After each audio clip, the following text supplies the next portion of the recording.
naik juga. Harga telur itu sudah tidak terkendali. Nah, kan. Iya, saya tuh sedih kalau lihat telur. Kenapa? Dulu itu cuma sekilonya 21 ya. Sekarang jadi 30. hampir 40.000, Pak. Ya, Minyak walaupun goreng Mas juga Jarto ini gitu. juga punya telur, tapi kan juga nggak bisa, Pak. Iya. Ya, 3, 2, 1, selamat sore guys. Ketemu lagi bersama kami Podcast komedi, podcast yang nggak lucu ya. Jadi memang ini dibikin Nggak lucu. ya, supaya orang nggak ketawa. Supaya nggak ketawa. Kenapa kok kita bikin nggak ketawa ya? Karena memang nggak lucu. Ya. Karena kita bukan pelawak. Karena kita bukan pelawak.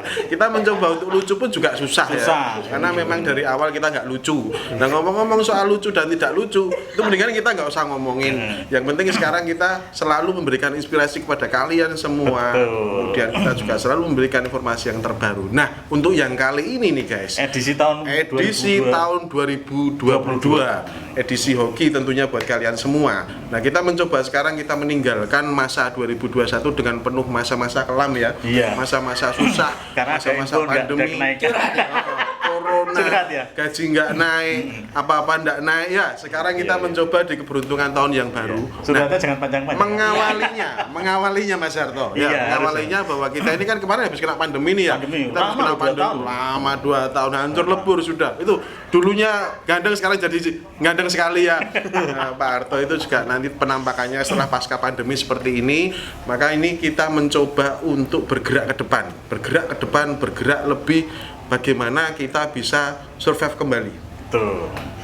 Nah, kita sudah lama mengalami pandemi sekitar 2 tahun lebih gitu dan jalan. Nah, apa untuk saat ini di tahun 2022 ini kita tentu saja pengen selalu menambah kiat-kiat ya atau untuk orang luar atau kita mungkin pengen usaha atau menambah penghasilan. Nah, sore ini kita undang salah satu narasumber yang sangat kompeten di bidang entrepreneur yaitu Pak Aldo. Kita perkenalkan dulu ini. Selamat sore. Bintang tamu kita ini betul. seorang atletis ya. Dia suka berolahraga. Ini intermezzonya dulu. Suka mengajar, ya toh? Suka bernyanyi, ya toh? Kemudian suka semuanya. Sehingga kita memilih Pak Aldo ini orang yang sangat pas. Selain dia juga pintar dalam entrepreneur. Komplit ya. Sangat Pak Aldo ini juga seorang dosen ya. Jadi beliau juga sebagai wakil dekan ya. Wakil dekan yang sungguh sangat muda. Tentu kalian kalau di dunia pendidikan tahu wakil dekan itu biasanya tua-tua ya. Kalau ini muda. Kenapa kok dia bisa dijadikan wakil dekan? Maka kita harus tonton sampai selesai ya. Oke. Gitu ya. Pertanyaan Gitu ya? pertama Pak Aldo. Nah, ini Iya. Sudah siap Pak Aldo? Siap. kayak mau uji ya, Pak ya. Iya. Biasanya saya menguji nih diuji. Iya. Pak Aldo, ini Iya. kan kita kan habis pasca pandemi ya. Tentu kita kan juga sudah jenuh ya. Kita juga bagaimana sih kita kan sudah ada kelonggaran nih dari pemerintah, kita sudah boleh masuk 100%.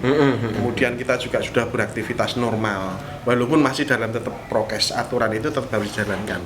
Cuman pemerintah kan tidak memberikan itu serta-merta kemudian kita bisa langsung mengembalikan 2 tahun yang lalu menjadi hal yang sebelumnya berantakan kena pandemi bisa langsung normal. Nah, berangkat dari itu kan kita mulainya dari nol lagi nih Pak. Kita mulai berusaha. Kira-kira ini Pak Aldo sebagai seorang entrepreneur muda ya bisa memberikan nggak kiat-kiat apa yang sudah kita lakukan ke belakang kemarin kita mencoba untuk ke depan.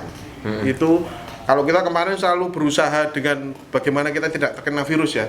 Sekarang kita harus mengembalikan ekonomi kita ke depan bagaimana? Kira-kira. Kalau misalkan kita ini dalam posisi seorang pekerja yang sekarang sudah boleh beraktivitas kembali, kemudian apakah kita harus menggunakan cara-cara apa ini? Bagaimana menghemat atau bagaimana atau kita berusaha? Nah, itu Pak Aldo pertanyaan pertama. Susah enggak? Oke. Ini yang kedua lebih susah. Lumayan. Pertama aja sudah selesai. Oke, coba saya ini ya paparkan sedikit kali ya. Betul.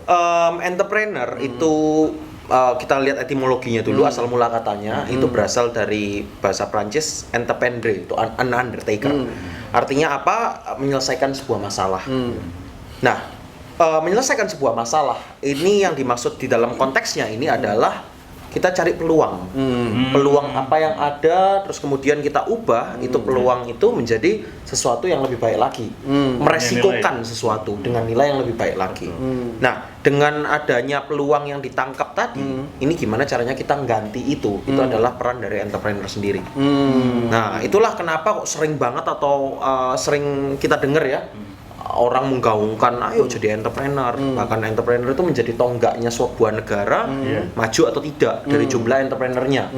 Begitu. Nah, masalahnya di Indonesia sendiri ini kan jumlah entrepreneur ini masih sedikit. Masih sedikit sekali ya. Nah, itu yang jadi masalah kan itu. Nah, kembali ke pertanyaan yang tadi. Nah, terus gimana nih? Setelah kita menghadapi yang seperti itu, apalagi sebagai pekerja ya, tadi ngomongnya sebagai pekerja ya, bukan sebagai seorang entrepreneur ya. Ya, keywordnya adalah kita ada yang namanya adaptif, menyesuaikan dengan fakta di lapangan kudu kayak gimana. Salah satunya adalah dengan tidak menggantungkan pada satu income saja, satu pendapatan saja, kan? Jadi kalau misalnya kita hanya menggantungkan kepada satu income saja, berarti kan kita berpatokan sama saya dapatnya cuma segini, sebulan cuma UMR nih, nggak bisa nih kena pandemi kayak gini. Betul. Kebutuhan makin naik, ada yang berkurang. Nah, harga makin naik juga. Harga naik juga. Harga telur itu sudah tidak terkendali. Nah, kan? Iya, saya tuh sedih kalau lihat telur. Kenapa? Dulu itu cuma sekilonya 21 ya. Sekarang jadi 30. hampir 40.000, Pak. Iya. Sudah nggak naik lagi. Ganti harga. Itu contoh harga. kecil telur aja. Ya, walaupun Mas Harto ini juga punya telur, tapi kan juga tidak bisa, Pak. Iya. Ya, kita harus mengikuti angka itu. Tapi stabil kok. Stabil ya. Telurmu stabil. Edit ya. Iya. Begitu. Iya. Kembali tadi ke penjelasan yang pertama tadi, Pak. Tadi Pak Aldi ngomong ketika di rumah tentu saja ada peluang. Nah, bagaimana kita ini kalau yang sudah punya usaha mungkin gampang ya mencari peluang. Kita ini belum terbiasa nih. Belum terbiasa. Oh, ini peluangnya bagus. Oh, ini bisa. Nah, bagaimana, Pak? Artinya apa ya? Membaca secara sederhana. Yang jelas kita tanya. Membaca gimana? Membaca peluang yang sederhana itu bagaimana? Kita kan tidak pernah usaha nih. Kalau seperti kita tidak pernah usaha. Isone ya mungkin ini tok. Iya. Nah, berangkat dari mana? Berangkat dari mana ya? Baca. Baca. Nah, apa yang dibaca? Banyak sekali info. Entah baca berita, entah ngelihat tren apa, atau jalan-jalan. Lihat-lihat. Nah, masalahnya kan ini pandemi, orang pada takut nih jalan-jalan. Nah, tanpa disadari, dengan kita tidak jalan-jalan, dengan kita tidak melihat dunia luar, kita nggak ngerti apa nih yang lagi trending nih. Jadi mungkin salah satu caranya kalau misalnya kita masih takut untuk jalan-jalan ya dengan membaca itu tadi. Nah, ini kebetulan nih ada tips yang mau saya bagikan terkait dengan baca peluang ini. Betul. Iya. Nah, ini yang perlu. Ini menarik ini. Menarik itu. Namanya adalah mega shift. Mega itu gede, shift itu perpindahan. Oh iya. Nah, Jadi perpindahan yang gede-gede gitu. Perpindahan yang gede-gede. Nah, Menarik. maksudnya perpindahan yang gede ini apa? Yang sebelumnya nggak ada, sekarang jadi ada. Yang sebelumnya ada, sekarang jadi nggak ada. Nah, kan sebuah perubahan yang radikal, yang gede. Nah, gitu. Yang pertama, contohnya ya, itu adalah stay at home. Stay at home. Stay at home lifestyle, di rumah saja. Gaya hidup di rumah aja. Nah, maksudnya apa gaya hidup di rumah aja? Ya berarti kita Pengangguran. work from home. Wah, ini bukan pengangguran ya. Kamu tuh seneng pengangguran. Di rumah aja nggak ngapa-ngapain. Coba kita tunggu dulu ya. Work from home. Kerja di rumah. Learn from home, belajar di rumah Belajar juga. di rumah. Bahkan shopping di rumah juga bisa. Jadi kita ada salah satu namanya telemedicine. Jadi kita telepon, obat datang. Kayak gitu. Jadi semuanya serba delivery. Nah, itu akan memutus rantai Covid tadi. Nah, ini menjadi salah satu mega shift-nya tadi. Dari 4 tadi. Salah satunya adalah stay at home lifestyle tadi. Wah, itu kan berarti harus memiliki kemampuan teknologi yang cukup, Pak. Nah, ini kalau kita ngomong masalah kemampuan atau digital literasi ya, kemampuan Mas Harto untuk ini digital. ngetik aja nggak bisa. Ngetik ini nggak bisa. Jadi susah. Kalau harus berhubungan dengan komputer gitu, apalagi harus terintegrasi. Kemudian saya tahu maksudnya itu menjadi market ini ya, mungkin ya, market pasar sebagai penyalur tapi virtual. Saya tahu itu maksudnya. Yes. Tapi juga bagus. Bagus. Tapi kalau ini yang awam Pak, kira-kira apa? Ya itu tadi membaca dari 4 ini. Yang pertama tadi stay at home lifestyle kan mega shift-nya. Dengan kita memahami mega shift ini, kita jadi bisa nangkep peluang nih. Apa dari mega shift ini yang kita bisa masuk di situ. Nah, yang pertama kan tadi stay at home lifestyle. Nah, yang kedua itu adalah bottom of the pyramid. Jadi kalau misalnya kita ngelihat segitiga kebutuhannya Abraham Maslow, Iya, Maslow betul. itu yang paling bawah adalah kebutuhan fisiologis, kayak Jangan makan, ketawa aja. minum, Iya. seks, tidur. Coba. Nah, itu masuk di dalam kebutuhan dasar. Dan dasar betul. Terus kemudian naik gitu ya. Kita baru ke sosial, safety dulu ya. Ke keamanan dulu, entah keamanan kerja ataupun keamanan nggak dikejar-kejar. Lalu kemudian baru naik ke sosial, kita bersosialisasi, punya family, baru naik lagi ke self esteem dan self actualization. Self esteem itu adalah kita sebagai diri bisa nih ngelakuin apa yang seharusnya kita lakukan. Apa yang kita ngelakuin ini ndak terbeban oleh dorongan-dorongan yang eksternal yang akan membebani kita saat mau mengambil keputusan. Baru yang self actualization itu adalah aktualisasi diri. Kita bisa jadi apapun yang kita mau.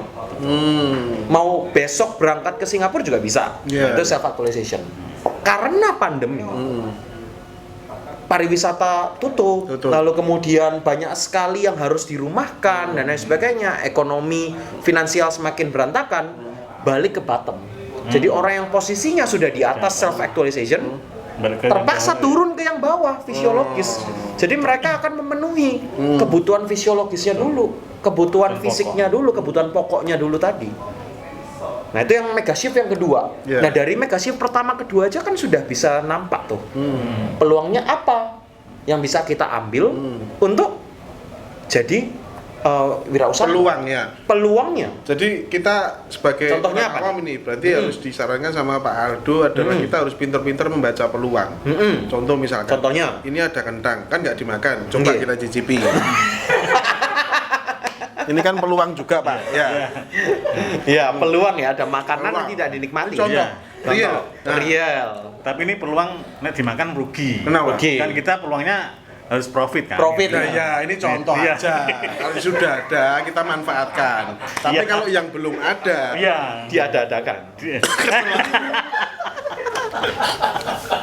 kalau yang belum ada, kita menggunakan teorinya Pak Aldo tadi. Iya. Bagaimana kita bisa membaca peluang itu? Nah, maksudnya baca peluang itu gini, dari mega shift tadi kan kita bisa ngelihat karena banyak orang yang WFH, berarti kita bisa mengubah dari kentang yang semula jualannya cuma di warung depan, kita bisa delivery datang ke rumahnya.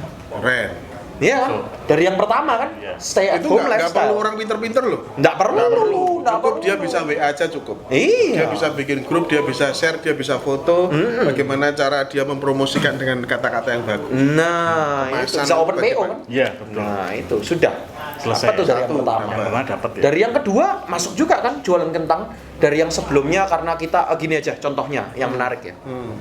Ngidam nih. Ayam betutu. Di Bali kan? Kita nggak bisa ke Bali. Ya, Iya. Gimana dong caranya? cari di sini. Cari pengennya malam ini atau besok pagi. Ya. Betutunya fresh. Gimana Fresh. dong? Nggak mau frozen nih. Nah itu. Karena adanya peluang orang-orang yang ngidam sudah lama nggak ke Bali ini. Akhirnya bukalah usaha-usaha yang just tip yang di sana beli langsung kirim juga pakai kurir yang 1 hari nyampe, kurir makanan ya maaf sebut merek ya, Paxel ya, bukan promosi ini. Besok paginya nyampe fresh. Atau malamnya nyampe fresh. Itu Ayam dari Bali, betutu Sir? real dari Bali. Real dari Bali. Asli. Tahunya gimana kita real dari Bali? Loh, Kan ini ada ordernya. Oh, ada ordernya. Jam berapa, di packing Iya, jam iya. berapa, nyampe sini jam berapa. Kadang-kadang saya juga melihat itu nyampe di mana logistik gudang dan lain sebagainya itu ya. Proses itu Tracingnya memang itu. ya Tracing betul-betul. ekspedisinya. Tapi tidak tahu itu apakah betul Betul. ya. Betul kalau untuk Kamu racing yakin itu, betul? Kamu yakin. pernah ngikuti perjalanan itu? Mantan pengusaha ekspedisi. Wah, keren. Iya. Biar ketawa kan. Kan Oke Pak, saya bisa menangkap Pak Aldo. Jadi Nggih. mungkin yang tadi itu menarik ya. Cuman kan begini Pak, kita ngomong yang sederhana aja ya. Yang tadi foto, upload WA, di-sharekan ke teman-teman kantor, siapa yang mau jualan dan lain sebagainya, siapa yang mau beli, open order, kemudian nanti COD atau bayar di tempat atau transfer, itu kan hal yang lumrah yang bisa dilakukan oleh semuanya. Cuman mentalnya ini Pak yang jadi pertanyaan. Ketika ya, ini saya mau tuh kentang tuh ya, tak sharekan ke Bapak dengan harapan saya dengan Pak Aldo itu punya hubungan yang baik. Ternyata Pak Aldo nggak merespon hubungan baik itu, tapi Pak Aldo nggak mau membeli. Terus saya jadi drop. Nah, ketika drop itu ternyata teman itu tidak bisa saya andalkan ya untuk memberikan ini profit kepada saya, juga tidak bisa menjadi langganan saya. Terus saya jadi ogah-ogahan dan saya jadi malas, putus harapan, ambil guling, tidur. Nah, biasanya kan mental-mental ini yang perlu kita asah dulu. Bagaimana ini Pak kita bisa menghilangkan mental itu? Begitulah Pak, makanya di dalam dunia entrepreneur literasi yang dimiliki secara teoritikal itu saja tidak cukup. Betul. Jadi ada soft skill, ada hard skill. Nah, Kalau misalnya kita ngomong hard skill ya jelas ya, kemampuan untuk tadi kita simpel aja untuk ngelihat tren tadi. Terus kemudian kemampuan untuk ngitung-ngitung kapan nih balik modalnya, kemampuan untuk ngitung kentang ini harga modalnya berapa, kita harus jual berapa nih, ongkir berapa. Nah itu adalah hard skill. Salah beberapanya aja, sebenarnya masih banyak lagi. Nah, yang satunya lagi adalah yang soft skill. Ini yang seringkali sulit kita dapetin, yaitu karakter berwirausaha. nah ini yang saya maksud, Pak. ini yang pokok. Ini ya, Iya. pokok yang ini ya. Pokok yang ini. Karakter berwirausaha ada banyak. Kita ngomongnya DNA seorang entrepreneur. Nah, Iya. DNA. Tahu DNA enggak? Tahu Apa itu? DNA. DNA. Deoksiribonukleik acid ya. Ya istilahnya itu gen. Gen. Gimana ya? Gennya seorang entrepreneur. Iya. Nah, beberapa diantaranya adalah yang pertama tadi adaptif. Kita bisa ngikutin. Simpelnya kalau misalnya sebelumnya pebisnis dengan wirausaha bedanya apa? Kalau misalnya kita ngomong pebisnis itu adalah kita beli kentang, kentangnya sama, harga 10.000, dijual lagi harga 15.000, kentangnya sama. Dia ambil cuan dari situ, Iya. keuntungan dari situ. Sedangkan entrepreneur atau Itu wirausaha pebisnis ya tadi ya. itu tadi pebisnis. Pebisnis. Sedangkan wirausaha, gimana caranya misalnya kentang itu masih frozen, dia masak jadi bentuknya yang lain atau jadi jus kentang atau jadi kentang goreng dikasih bumbu balado harganya 20.000 atau 25.000. Oh gitu. Gitu. Yang satunya form atau bentuk produknya sama, Iya. yang satunya ada perubahan Betul. jadi lebih mahal lagi. Artinya lebih kreatif ya yang untuk entrepreneur. That's it. Kreatif, inovatif. Nah ini salah satu lagi. Iya. Selain adaptif tadi, ada kita mengenal yang namanya kreatif dan inovatif. Kreatif dan inovatif. Jadi memang terus harus berkreasi, harus terus berinovasi ya. Jangan putus harapan. Intinya seperti itu. Yes, salah satunya itu. salah Nah, satunya. kreatif dan inovatif ini juga harus di breakdown lagi nih. Apa sih kreatif? Bedanya dengan inovatif apa? Nah, kalau kita ngomong soal kreatif, berarti berpikir yang mungkin out of the box ya. Jadi misalnya untuk menggoreng kentang kita menggunakan wajan lalu kemudian isi minyak, kita goreng di situ. Nah, kalau kreatif mungkin menciptakan metode lain untuk goreng kentang tanpa minyak, misalnya pakai air fryer. Nah, itu kreatif. Kreatif. Nah, kreatif lainnya misalnya kayak bikin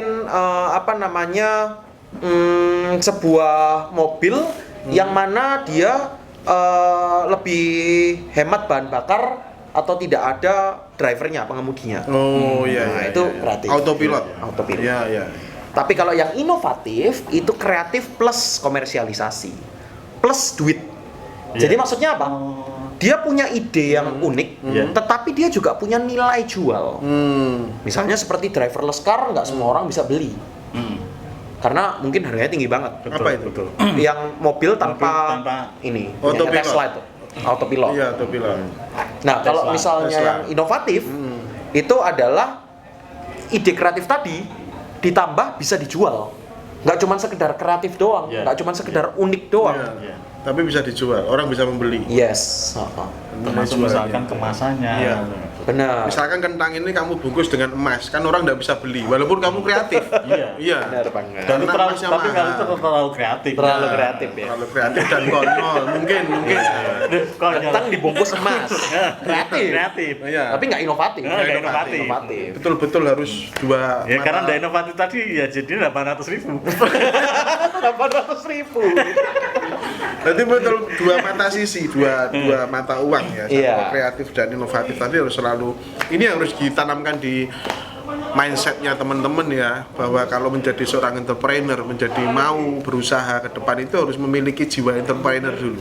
Bagaimana jiwa entrepreneur bisa kalian dapat juga dari membaca tentunya. Membaca. Satu itu, kemudian Kreatif, inovatif. melihat peluang yang ada, peluang. kemudian juga harus bermental baja. Yang dimaksudkan Pak Aldo tadi gen ya, gennya mungkin kalau memang sudah gennya itu pengusaha, tentu juga akan menjadi seorang pengusaha. Betul. Kalau gennya itu pelawak, diharapkan nanti juga jadi pelawak. Pelawak. Gitu. Apakah pelawak bisa jadi wirausaha? Bisa. Bisa. Bagaimana Asalkan dia- gennya dapat kan? Akhirnya Iya. gen dapat. Nah, itu karena Nah, biasanya sebetulnya pelawak gen- itu kan kreatif. Gen wirausaha itu dimiliki oleh semua manusia sebenarnya. Betul. Tinggal bagaimana menggerakkan itu. Berarti nggak dilahirkan kan? Bisa dipelajari ya? Bisa dipelajari. Bisa dipelajari. Berarti kesimpulannya gini Pak Du. Banyak pendapat di luar adalah ini ketika masa pandemi itu susah untuk bikin ini atau kita mau usaha apa susah. Alasan Tapi doang. ternyata di pihak lain juga ada yang jualan booming gitu loh. Nah itu Jualan booming itu apa? artinya Booming. jualan apapun laku keras. Oh, apapun laku Contoh, keras, ya. batagor. Batagor. Gitu. Nggak pernah sepi. Nggak pernah sepi. Iya loh. Padahal pandemi. Padahal pandemi loh. Nggak pernah sepi. Tidak pernah sepi. Kita jualan nggak payu-payu. Nggak payu-payu. Menarik ya? Iya, karena dia udah memiliki itu dari dulu. Nah, Ini yang banyak dibicarakan adalah membuat sesuatu yang baru, bukan yang sudah ada. KFC itu tidak pernah sepi, Pak. Ya, Karena McD sudah tidak ada. pernah sepi karena sudah ada. Tapi ketika pandemi kan mereka artinya penjualan tetap turun kan. Iya. Ini artinya adalah bagaimana kembali ke tadi Pak, ke mentalnya tadi ya, subscribe tadi supaya apa orang kita itu punya, Tetap semangat terus. tetap punya semangat. Oh ini nggak pandemi ya kita tetap punya Nah, semangat. kenyataannya kan ada orang yang karena pandemi malah tambah gede, Betul. malah tambah naik terus. Ada yang makin terpuruk. Berarti kan ceritanya ini bukan masalah di pandemiknya. Entrepreneur nggak boleh ngelihat bahwa pandemi ini sebagai sebuah kendala. Tidak boleh jadikan alasan. Tidak boleh dijadikan alasan karena bapak-bapak ini juga berada di dalam lautan yang sama dengan saya. Iya. Kapalnya yang beda, nahkodanya yang beda, tapi lautnya sama. Ya, Nggak kalau- ada dong kalau- saya nggak kena pandemi. Ya, Bapak kena pandemi, saya nggak kena pandemi kan Ya. nggak ada. Kita semua kena. betul. Iya kan? Kita di lautan yang sama, Pak. Pak Aldo di kapal feri, kita di perahu lain. Bedanya cuma itu. Ya. Ketek. Jadi kita masih gini, dia pakai mesin boat. Ya, Busi. perbedaannya itu dua. Kayaknya tapi jadi nggak kesel nunggone. Sekemeringet. Jadi gitu Pak Aldo, terima kasih banyak. Luar biasa inspirasi hari ini, tentu supaya kalian semua jangan lupa untuk terus mengikuti Podcom ya. Ini Pak Aldo nanti akan ditampilkan di Deskripsinya. sama Pak Produser, ditampilkan deskripsinya, kemudian juga nomor teleponnya, barangkali mau boleh ya Pak, kalau ada pemirsa Konsultasi kita yang boleh, Pak, ya. konsultasi, mengundang beliau menjadi seorang konsultan juga boleh. Boleh, Terserah mau diapakan, ini Pak Aldo untuk kalian semua ya. Mumpung masih muda Mumpung ya. masih muda. Kalau kita ini sudah bisa tua-tua. diajak kerjasama apapun dalam bentuk apapun, karena kita juga selalu memberikan ranah ini ranah terbuka supaya kalian semua juga bisa memanfaatkan. Jadi nggak ada salahnya untuk kalian selalu mengikuti Podcom selalu. Jangan lupa like, subscribe, Subscribe, and komen. jempolnya. Terima Dadah. kasih sahabat tapi punya cerita. Dadah.